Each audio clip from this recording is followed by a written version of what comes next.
আমি যদি ভাস্কর্য পছন্দ না করি, আমার ইমানের কারণে আমি না করি, এর বিরুদ্ধে বলার অধিকার আমার আছে এবং এই সরকার আমাকে এর বিরুদ্ধে কথা বলার অধিকার দিয়ে দিচ্ছে। সরকার তো আমাকে কথা বলতে নিষেধ করে নাই, কিন্তু সরকার তুলে দেওয়ার জন্য হুমকি দিব, এটা অধিকার তো আমাকে দেওয়া হয়নি।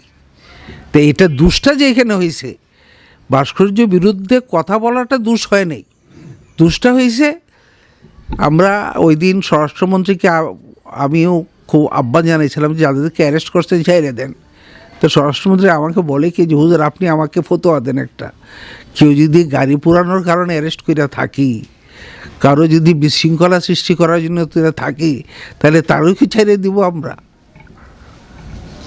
পরে আমি কী কইলাম সেটা অন্য কথা, যে এগুলি আসলে বাচ্চা কাচ্চা ছিল, বুঝে শুনে নাই, এইগুলির অন্যের উস্কানিতে কী করছে, কইরা বসছে, তাই তাদের পিতামাতা কাঁদতেছে, তাদেরকে একটু ছাই দিয়ে দেন। তো সে যাই হোক, তো এখানে দুইটা বিষয়। একটা বিষয় হলো আমার বাক স্বাধীনতাকে প্রয়োগ করা, এর অধিকার আমার আছে। এটার মধ্যে যারা ভাস্কর্যের সমর্থন করেন তাদেরও যেরকম অধিকার আছে, যারা আমি ভাস্কর্য সমর্থন করি না আমরা তাদেরও কি আছে, এই অধিকার আছে। তবে কারো বিশৃঙ্খলা সৃষ্টির কি নাই, অধিকার নাই। এখানে এটা রাজনীতি বানায় ফেলছে। বিষয়টি ছিল একটা ধর্মীয়, আর আসলে যে ক্ষোভটা এই রাজনীতি করারা এটাকে জাতীয়করণ করে ফেলাইছে।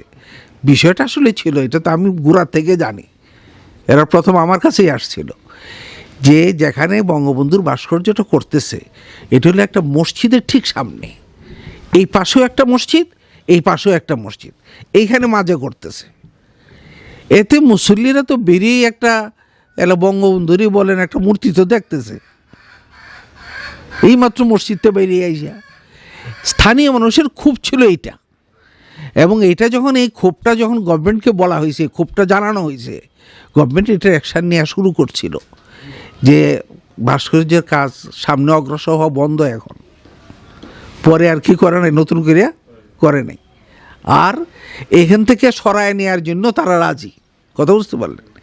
কিন্তু যেই এটাকে রাজনীতি বানায় ফেললো, এখন প্রশ্ন আইলো, তাইলে তোমরা করাচিতে যখন নাকি তোমরার কায়দে আজম রে, আমরার তো দুশ্মনে আজম, আর তোমরার কায়দে আজমকে যখন তোমরা মূর্তি বানাইলা করাচিতে, তখন তোমরার মৌলবীরা তো কী করো নাই, তোমরা তো এদের কাছে পইরে আইছো, এরা তো সব পাকিস্তানে পইরে আইছে। তো এই সময় তো তোমাদের হুজুররা আন্দোলন করে নাই। আমাদের দেশে যখন জিয়াউর রহমানের মূর্তি বানাইলো তখন তো আন্দোলন করে নাই, বঙ্গবন্ধুর মূর্তি বানাইতে স্যার আন্দোলন শুরু করছো। তাইলে কি জিয়াউর রহমানের লাগি জায়েজ আর বঙ্গবন্ধুর লাগি না জায়েজ? রাজনীতি বানায় ফেলছে এরা, কি বানায় ফেলছে, রাজনৈতিক ইস্যু বানায় ফেলছে, অথচ এটা রাজনৈতিক ইস্যু হওয়ার কথা না, ধর্মীয় ইস্যু। আওয়ামী লীগও ধর্মরে মানে না, আওয়ামী লীগের লোকেরা ধর্ম মানে না। তারা যদি বুঝায় বলা যায় যে আকীদার দিক থেকে এটা হলো অসুবিধা, এই অসুবিধা। তাই আমি তো দেখছি, আমি তো জানেন যে আপনারা তো হয়তো বা জানেন যে প্রধানমন্ত্রী আমাকে কতটা সম্মান করেন, মন্ত্রীরাও এত সম্মান পায় না। মন্ত্রীরা বলে কি হুজুর তো মন্ত্রীদের চাইতে বেশি হুজুরের দাম না।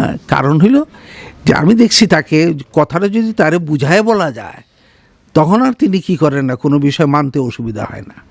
এখন আগে আন্দোলন শুরু করে দিবা, এটা কোথায় পাইছো? শেষ পর্যন্ত তো মাথা নোয়াইছো, এখন কোথায় আছে? এখন তো কারো দিশা পাওয়া যায় না। যদি এক ধমকেই তোমাদের আন্দোলন খতম হয়, তাহলে কি করবা তোমরা? হ্যাঁ, সত্য যেটা, তোমার যদি এটা সত্যি আকীদার সাথে সম্পর্ক হয়, ওলামায়ে কেরাম ফতোয়া দিচ্ছেন, এটা বিবেচনার অধিকার সরকারে দেখবে, করবে।